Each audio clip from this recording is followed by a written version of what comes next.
In today's video, I'm going to teach you how to change Charles Schwab password. Whether you remember your current password or need to reset it because you forgot, I'll walk you through both options clearly so you can get back into your account securely and confidently. If you're already signed in, changing your password is quick. Start by going to the Charles Schwab website and logging in as you normally would. Once you're in, look to the top right of the page for your profile icon. Click that and choose Security Settings. In the Security Credentials section, select Change Password. You'll be prompted to enter your current password first, then your new password. Type them carefully to avoid typos, and when you're ready, click Submit. Your password is updated instantly, and you can continue using your account without interruption. This is a good time to store your new password in a secure password manager so you don't lose track of it.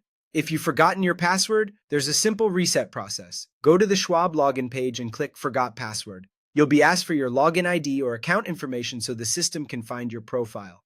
Next, verify your identity. You'll typically receive a code by phone or email. Enter that code exactly as it appears. After verification, you'll be prompted to create a new password. Choose something strong, confirm it, and then log in with your updated credentials. When creating a new password, make sure it meets Schwab's requirements. It must be at least 8 characters long, include at least one letter and one number, and it can include symbols such as the @sign, £, or $sign. For stronger security, go beyond the minimum. Use a mix of uppercase and lowercase letters, numbers, and symbols, and avoid common words or predictable patterns. A few important tips will help keep your account safe. Don't reuse old passwords across different sites because a breach elsewhere could put your Schwab account at risk.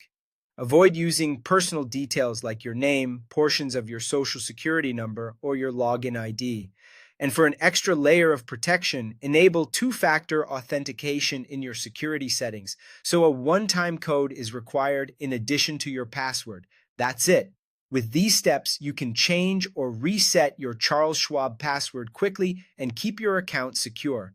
If you found this helpful, make a note of your updated login details in a safe place and consider reviewing your other security settings while you're there.